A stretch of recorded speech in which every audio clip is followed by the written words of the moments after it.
March 1974, a man steps out of the jungle. His uniform is 30 years old. His rifle still fires. The war he is fighting ended before most of the world can remember it. How does a soldier keep fighting a war that is already over? December 1944. A young Japanese intelligence officer named Hiroo Onoda arrives on a small island in the Philippines. His orders are simple and absolute. Never surrender. Never take your own life. Wait, no matter how long, for a superior officer to release you in person. He is 22 years old. He does not know it yet, but this order will outlive the war itself.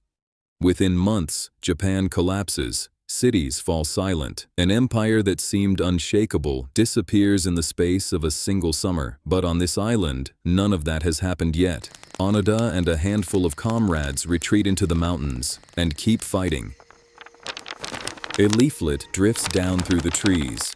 The war is over. Onoda studies it and decides it is a lie. More leaflets follow. Letters from his own family, photographs, even a loudspeaker broadcasting his brother's voice, pleading with him to come home. Each time, the same conclusion. This is the enemy, still trying to trick him into breaking his post. One by one, his companions are lost, to gunfights, to searches, to time. Onoda remains, not because he cannot see the world changing around him, but because no one with the authority to end his war has ever told him in person that it is over.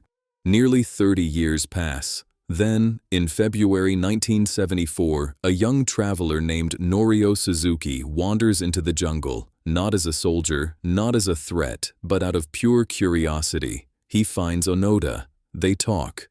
Onoda tells him something extraordinary. He will not surrender to a stranger. He will only stand down if his commanding officer comes here, in person, and gives the order himself.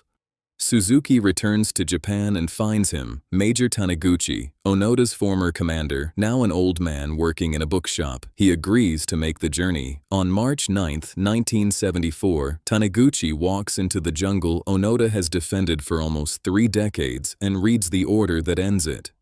Onoda stands at attention.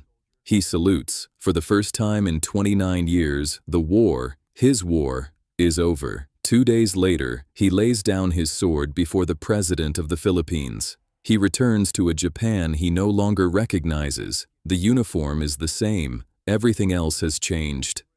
Hiroo Onoda was not the last soldier of the Second World War to fight. He was the most faithful, and his war did not end when the guns fell silent across the world. It ended the only way it ever could, with one man listening for an order for 29 years until someone finally came to give it.